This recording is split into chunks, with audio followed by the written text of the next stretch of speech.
Kozhikode കൊയിലാണ്ടിയിലെ CPIM നേതാവിന്റെ കൊലപാതകം ആസൂത്രിതം.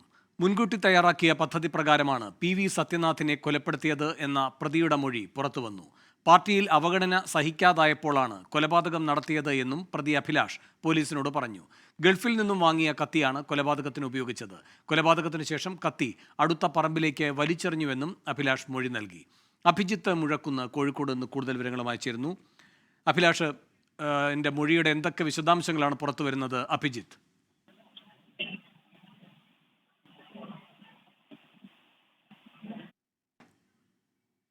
മൊഴിയുടെ കൂടുതൽ വിവരങ്ങൾ നിലവിൽ പുറത്തു വരുന്നുണ്ട്. തന്നെ പാർട്ടിയിൽ നിന്ന് ഒതുക്കിയതും പുറത്താക്കിയതും സത്യനാഥനാണ് എന്നുള്ള കാര്യം അഭിലാഷ് വിശ്വസിച്ചിരുന്നു. അതാണ് ഈ കൊലപാതകത്തിലേക്ക് നയിച്ചത് എന്നുള്ളതാണ് അഭിലാഷ് പോലീസിന് നൽകിയിരിക്കുന്ന മൊഴി. മറ്റ് പാർട്ടിക്കാരിൽ നിന്ന് തനിക്ക് മർദ്ദനം വെച്ചിരുന്നു, അപ്പോഴും സത്യനാഥൻ തന്നെ കുറ്റപ്പെടുത്തി. ഈ ഒരു കൊലപാതകം വളരെ വലിയ രീതിയിലുള്ള ഒരു അവഗണന തനിക്ക് നേരിട്ടപ്പോഴാണ് ഈ കൊലപാതകം എന്നൊരു മാർഗം താൻ തിരഞ്ഞെടുത്തത്. കൃത്യം, അതായത് ഈ കൊലപാതകം നടത്തണം എന്ന ഉദ്ദേശത്തോടു കൂടി തന്നെയാണ് താൻ ഈ ക്ഷേത്ര പരിസരത്ത് എത്തിയത്. മദ്യപിച്ച് താൻ ക്ഷേത്ര പരിസരത്ത് എത്തുകയും തുടർന്ന് ഈ സത്യനാഥിന്റെ പുറകുവശത്തോടു കൂടി ചെന്ന് കഴുത്തിന്റെ ഇരുവശത്തും കത്തി കുത്തിയിറക്കുകയായിരുന്നു. തുടർന്ന് ഈ ക്ഷേത്രത്തിന്റെ പിൻവശത്തെ മതിൽ ചാടി റോഡിലിറങ്ങി കത്തി അടുത്ത പറമ്പിലേക്ക് വലിച്ചെറിയുകയും ചെയ്തു. പിന്നീടാണ് പോലീസ് സ്റ്റേഷനിലെത്തി കീഴടങ്ങുകയും ചെയ്തത്.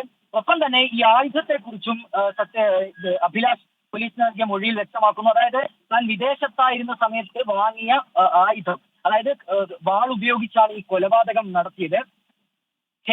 ഈ കൊലപാതകത്തിനായി ക്ഷേത്രം എന്തിനാണ് തിരഞ്ഞെടുത്തത് എന്ന ചോദ്യത്തിന് പെട്ടെന്ന്, അതായത് ആ ഒരു കൊലപാതകം നടത്താൻ ക്ഷേത്രം തെരഞ്ഞെടുക്കാൻ തനിക്ക് തോന്നി എന്നുള്ള ഒരു മറുപടിയാണ് ഏതായാലും ഈ അഭിലാഷ് നൽകിയിരിക്കുന്നത്.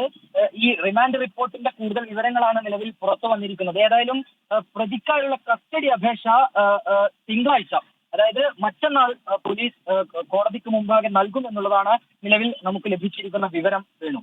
ശരി, സത്യനാഥിന്റെ കൊലപാതകം ആസൂത്രിതം. പ്രതി അഭിലാഷിന്റെ മൊഴിയുടെ വിശദാംശങ്ങളാണ് പുറത്തുവരുന്നത്. അഭിജിത്ത് മുഴക്കുന്നാണ് കോഴിക്കോട് നിന്ന് വിവരങ്ങൾ നൽകി.